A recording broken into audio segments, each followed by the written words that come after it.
কিছু কিছু বক্তা শ্রোতা নষ্ট করে ফেলতেছে, যেসব কথার মধ্যে কোনো ফায়দা নাই এইসব কথা ভাইরাল হয়ে যায়। যেমন একসময় ভাইরাল হয়েছিল ডেলে দেই, মনে আছে না? কি দেই? আচ্ছা, চা ঢেলে দেই। এই যে কোটি কোটি মানুষ এই শব্দটা এত উচ্চারণ করলো, এটার ফজিলত কি বলেন আমারে? অথচ কোরআন হাদিসের কত ভালো ভালো কথা, এগুলি ভাইরাল হয় না, এটা ভাইরাল হয়ে গেল। আবার এক বক্তার আরেকটা কথা ভাইরাল হইলো, ওরে বাটপার। আচ্ছা, ওরে বাটপার কি এটা ভালো কথা? এটা এত ভাইরাল হওয়ার কি দরকার? এটা যখন বেশি ভাইরাল হইলো, আরেক বক্তা বললো কি ওরে সিটার, এই কথাও ভাইরাল হয়ে গেল। আবার বক্তার জবান দিয়া বাইর হইলো তুইও সিটিং আইও সিটিং। এগুলো কি মাহফিলের ভাষা? সিটিং, তুইও সিটিং আইও সিটিং, এটা কি কোনো মাহফিলের শান? এগুলি ভাইরাল হইল। আবার ভাইরাল হইলো কি মুরব্বী। সাম্প্রতিক চলতেছে কি, এখন মুরব্বী এত ভাইরাল হইলো যে এখন এই বক্তা, যে বক্তা মুরব্বী বলছে, এখন তার দিনে রাইতে সকালে বিকালে শেষ রাত্রে সমানে মাহফিল আর হুজুর এটারই দাওয়াত দেয়। আর চাহিদার কারণে বক্তার মূল্য কি বাড়ি গেল। আচ্ছা, এই মুরব্বী মুরব্বী এই কথাটা কি কথা? এটার কি এত ফজিলত? এই বক্তার জীবনে আরো বয়ান করছে না? তা আরগুলো কেন ভাইরাল হইল না? এটা কি ভাইরাল হইল?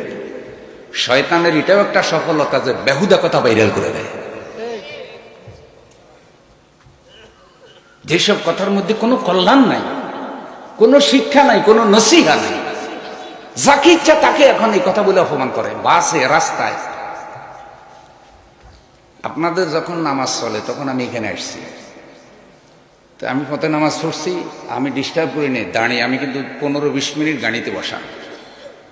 গাড়ির আশেপাশে অনেকগুলি বাচ্চা এসে দাঁড়াইছে, দেখি যে একটা আরেকটারে বলতেছে মুরব্বী। আপনাদের এখানে এই মুরব্বী, আশ্চর্য হয়ে গেলাম আমি। এই জায়গায় যদি কোরআন হাদিসের একটা তসবিহ ভাইরাল হইতো, লাভ হইতো না? এই জন্য ইউটিউবার যারা, মিডিয়া যারা, তাদেরও দায়িত্ব আছে। এই কথাগুলি বললে আবার বক্তারা বেজার হয়। বক্তারা মনে করে যে বক্তাদেরকে মনে হয় অপছন্দ করতেছে। না রে ভাই, বক্তাকে কেন অপছন্দ করব? কিন্তু আপনি একজন আলেম, আপনি একজন দাঁড়িয়ে নিজেকে প্রশ্ন করেন তো, এই ধরনের ফালতু কথা যদি একজন আলেমের মুখ থেকে বের হয়, আর সেটা যদি কোটি কোটি মানুষের মুখে উচ্চারিত হয়, তাহলে কি আপনার মর্যাদা বাড়ে?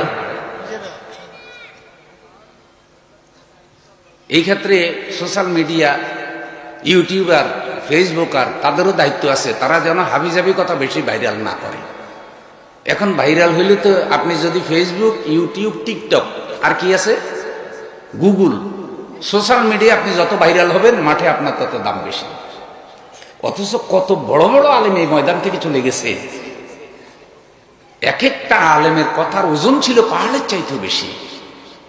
তারা কিন্তু এগুলা পায় নাই, তাদের কথায় তাসির ছিল, হেদায়েত পেয়েছে মানুষ। আল্লাহ ওয়াজের মাহফিলের হারানো ঐতিহ্য তুমি আবার ফিরিয়ে দাও। আমার এই কথায় কোন আপনার রাগ হয়েছে? কেউ রাগ হয়ে না ভাই, কেউ এখন বলে না এসব কথা, কারণ কেউ চায় না যে কেউ বেজার হোক। যে কথাই বলবেন সত্য কথা হইলে কেউ না কেউ বেজার হয়ে যায়। আমি যে শব্দগুলি বলছি এসব বক্তারা মনে করবে জমা হুজুর তো আমাদের বিরুদ্ধে বলছে, কিন্তু আসলে ইসলাহ হওয়ার দরকার আছে না নাই?